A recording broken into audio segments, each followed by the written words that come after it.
അപ്പോൾ മറ്റൊരു വീഡിയോ കൊണ്ട് വന്നിട്ടുണ്ട് കേട്ടോ. അന്ന് എവിടെയെന്ന് അറിയില്ലേ, കാഞ്ഞിരപ്പുഴ ഡാമിൻ്റെ പുറകുവശം. അപ്പോൾ നമ്മൾ നേരെ ശിരുവാണി ഇഞ്ചിക്കുന്ന് വ്യൂ പോയിൻ്റ് എടുത്ത് വന്നിട്ട് നേരെ വരുന്നത് നമ്മൾ കാഞ്ഞിരപ്പുഴ ഡാമിൻ്റെ പുറകുവശത്തേക്കാണ്. അപ്പം അവിടുത്തെ കുറച്ച് അറ്റ്മോസ്ഫിയറൊക്കെ നമ്മൾ നന്നായിട്ട് ആസ്വദിച്ച് പിന്നെ സ്ഥലങ്ങളൊക്കെ നല്ല പോലെ എടുക്കാനൊക്കെ പറ്റിയെന്ന് വിചാരിക്കുന്നു.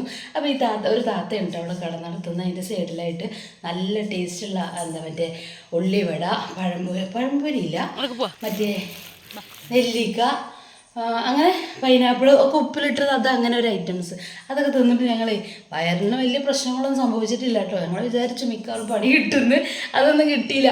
എന്തായാലും ഞങ്ങൾ നേരെ അവിടെ ആ കടയുടെ പുറകുവശത്ത് കൂടൊരു വഴി പോകുന്നുണ്ട്. അതിൽ കൂടെയൊക്കെ ഞങ്ങൾ നൂണ് പോയി താഴത്തെ കുറച്ച് സീനറികളൊക്കെ എടുത്ത്. പക്ഷെ നമുക്ക് അപ്പുറം കടക്കായിരുന്നു. ഞങ്ങൾ വിചാരിച്ചു തിരിച്ചിങ്ങോട്ട് കയറാൻ പറ്റില്ല എന്ന്, കാരണം വലിയൊരു മതിലാണ്. അത് ചാടി കടന്നിട്ട് കടക്കാൻ അങ്ങോട്ട് കടന്നാൽ പിന്നെ ഇങ്ങോട്ട് എങ്ങനെ പോരുമെന്ന് വിചാരിച്ച് ഞങ്ങൾ കടന്നില്ല. പക്ഷെ കുറച്ച് ദൂരം കഴിഞ്ഞപ്പോഴാണ് മനസ്സിലായ ആളുകൾ അവിടെ ഉണ്ട് എന്നുള്ളത്. അപ്പോൾ അത് അങ്ങനെ അവിടെ ഞങ്ങൾക്ക് മിസ് ചെയ്തു കേട്ടോ.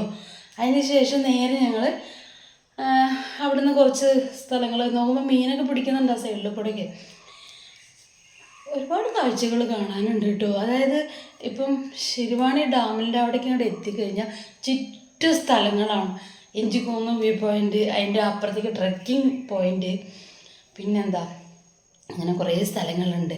അപ്പോൾ നിങ്ങൾക്ക് വീഡിയോ ഒക്കെ ഇഷ്ടമായെങ്കിൽ നിങ്ങൾ സപ്പോർട്ട് ചെയ്യുക. ഇനിയും നമ്മളടുത്ത ഇതേ സ്ഥലത്ത് മറ്റൊരു സ്ഥലം കൂടിയുണ്ട്, അവിടുത്തെ വീഡിയോസും കൂടി നമ്മൾ എടുക്കുന്നുണ്ട്.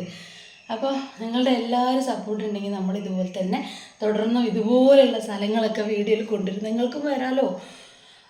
അപ്പോൾ പിന്നെ എന്താ പറഞ്ഞു വന്നേ, അങ്ങനെ നല്ല നല്ല പിന്നെ ഒരു അറ്റ്മോസ്ഫിയർ നമുക്ക് കിട്ടുന്ന സ്ഥലങ്ങളെല്ലാം ഞങ്ങൾക്ക് എടുക്കുന്നുണ്ട് വീഡിയോ പോയിട്ട്. അപ്പോൾ നിങ്ങൾക്ക് വീഡിയോ ഇഷ്ടമായെങ്കിൽ നിങ്ങൾ സപ്പോർട്ട് തരിക. വീണ്ടും വീണ്ടും വീണ്ടും വീണ്ടും പറയണേ, സപ്പോർട്ട് തരിക. അപ്പോൾ നമുക്ക് നെക്സ്റ്റ് വീഡിയോയുമായി വരാം. ഇത് കുറച്ച് ബുദ്ധിമുട്ടുള്ള ഏരിയയിൽ കൂടെയാണ് ഞങ്ങളിപ്പോൾ പോയത്. നിങ്ങളും പോയി നോക്കും ഒരു ദിവസം. അപ്പം ഇനി പറയണ്ടല്ലോ, കാണാനുള്ള കാഴ്ചകളൊക്കെ ഇഷ്ടം പോലെയാണ്. അങ്ങനെ ഞങ്ങൾ കുറച്ച് ദൂരമൊക്കെ നടന്ന് ക്ഷീണമൊന്നുമില്ല, കാരണം വെയിലൊക്കെ കുറച്ച് ആറിയതിന് ശേഷം നമ്മൾ പോയി. ആറാന്ന് ഉദ്ദേശിച്ചത് കുറച്ച് താണതിന് ശേഷം. അപ്പോൾ നെക്സ്റ്റ് വീഡിയോ ഇരുമ്പൊക്കെ ചോല.